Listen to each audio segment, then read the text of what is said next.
म्हणजे त्या औरंगाच्या छावणीचं सोन्याचं कळस कोण आणलं तुम्ही? त्या पराक्रम कसला नुसता कळसच गावलाय.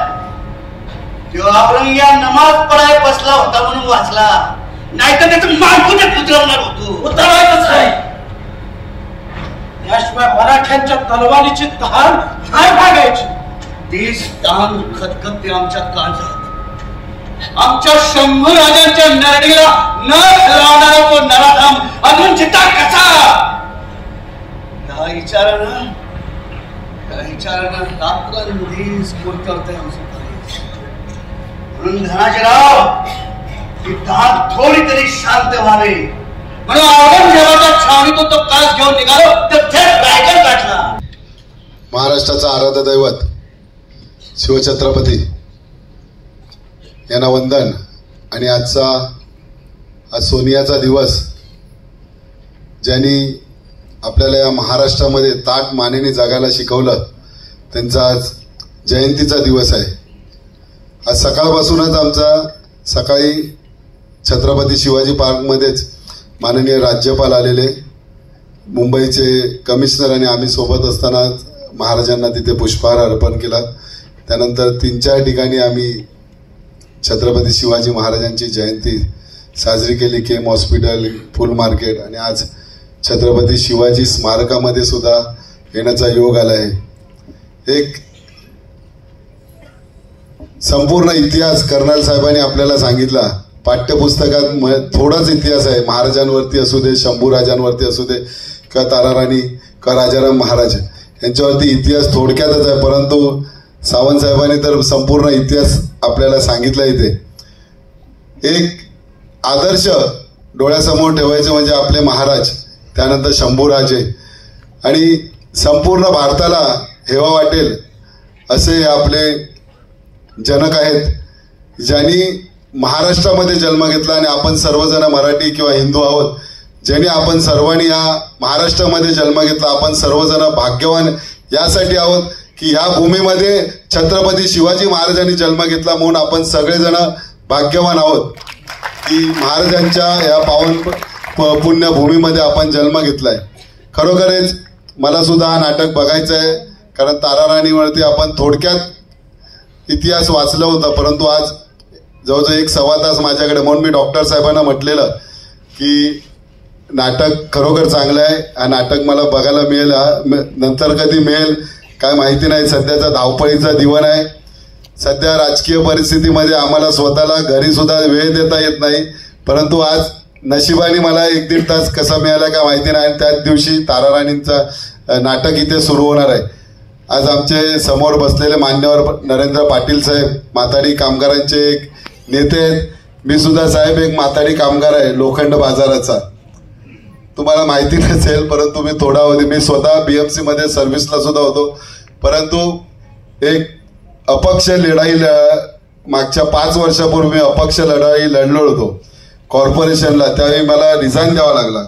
आणि जवळजवळ एक तुमच्या सगळ्यांचा आशीर्वाद, जसा आज इतिहास आपण रचला, सर्वसामान्य कुटुंबातला एक मुलगा आज आमदार झाला, हे सगळं तुमच्यासारख्या मतदारांच्या आशीर्वादामुळे. त्यावेळी सुद्धा असा एक इतिहासच घडणार होता. फक्त 131 मतांनी माझा पराभव झाला, परंतु शेवटी आपण सगळेजण मराठी आहोत. पराभवाने खचून न जाता त्यापेक्षा दुपटीने काम करत राहिलो. आणि आज विद्यमान आमचे हिंदू हृदय सम्राट सरसेनापती बाळासाहेब ठाकरे, उद्धव साहेबांच्या आशीर्वादाने आज या माहीम दादर विभागाचं आमदारकीचं तिकीट मिळाल्यानंतर समोर कर्नल साहेब म्हणाले त्याप्रमाणे धन सोडून सगळं होतं माझ्याकडे. आणि सांगायला सुद्धा अभिमान वाटते की या महाराष्ट्रामध्ये सर्वात कमी खर्चामध्ये निवडणूक पार पडली असेल ती या दादरचीच. भले 2 दिग्गज माझ्या विरोधात होते, परंतु आपल्यासारख्या सर्वसामान्य कुटुंबांनी जो काही मला मान सन्मान दिला हा मी आयुष्यभर विसरणार नाही. आणि त्यानंतर माझी ओळख डॉक्टर तोरसकरांची बांधा या शाळेत झाली. त्यांचा ॲन्युअल फंक्शन होता आणि त्याच दिवशी मी बांदेश्वर मंदिरात दर्शनाला गेलो होतो. आणि तिथे समजल्यानंतर त्या दिवशीच मला डॉक्टरने सांगितलं की 19 फेब्रुवारीला कार्यक्रम आहे आणि असा कार्यक्रम आहे. त्याच वेळी म्हटलं डॉक्टर मी स्वतः येणार आहे या कार्यक्रमाला, कारण हे नाटक सुद्धा बघण्याचं भाग्य मला मिळेल. कारण सध्या छावानी या मुंबईमध्ये भारतामध्ये इतिहास घडवलाय आणि छावाच्या धर्तीवरती दुसरं ताराराणी हा कार्यक्रम नाटक सादर होतोय. यांनी सुद्धा इतिहास घडवावं अशी एक सगळ्या मराठी जणांची एक इच्छा असेलच. आणि आजचा दिवस म्हणजे खरोखर सोनियाचा दिवस आहे की शिवाजी मंदिरला या ठिकाणी मी भरपूर वेळा कार्यक्रमाला येतो, परंतु आज खरोखर पूर्ण सभागृह खचाखून भरलेलं आहे.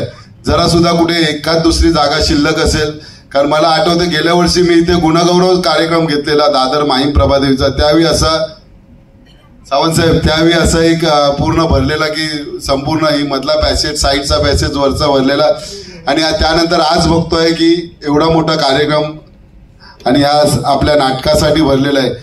एक आपला संपूर्ण इतिहास यामध्ये आपल्याला बघायला मिळणार आहे. मी संपूर्ण व्यासपीठाला धन्यवाद देतो या अशा चांगल्या कार्यक्रमाला मला आवर्जून बोलवलं आणि जो काही मान सन्मान मला दिलाय. आणि मी तुम्हाला वचन देतो की भले मी आमदार झालोय तुमच्या सगळ्यांच्या आशीर्वादाने, परंतु कधीही तुम्हाला कुठलीही गरज लागली तर डॉक्टरांकडे तर माझा नंबर आहेच. आणि कुठल्याही व्यक्तीला जवळपास बिल्डिंग मधले किंवा वाडीमध्ये राहणाऱ्या कुठल्याही व्यक्तीला जरी माझा नंबर विचारला तरी तुमच्या सेवेसाठी तत्पर राहणारा आमदार म्हणून मी काम करत राहील एवढी तुम्हाला ग्वाही देतो. आणि पुन्हा एकदा छत्रपती शिवाजी महाराजांना आदरांजली वाहतो आणि एवढीच इच्छा करतो भले सरकारने 19 फेब्रुवारी तिथीप्रमाणे महाराजांची जयंती साजरी होते, परंतु खरोखर अभिमानाची गोष्ट आहे की महाराजांची सगळ्या संपूर्ण हिंदुस्थानाला वाटते की महाराजांची जन्मतारीख हे 365 दिवस जरी साजरी आपण केली तरी ती कमी पडेल. म्हणून महाराजांची भले 19 फेब्रुवारीला नंतर तिथीप्रमाणे होऊ दे किंवा त्याप्रमाणे नंतर होऊ दे 3-4 होतात, तर आपल्याला एक अभिमान आहे की महाराजांची आठवण आपण सातत्याने काढतो आणि ही आठवण सातत्याने प्रत्येकाच्या मुखात राहावं हीच त्यांच्या चरणी प्रार्थना करून माझे 2 शब्द संपवतो. जय हिंद, जय महाराष्ट्र.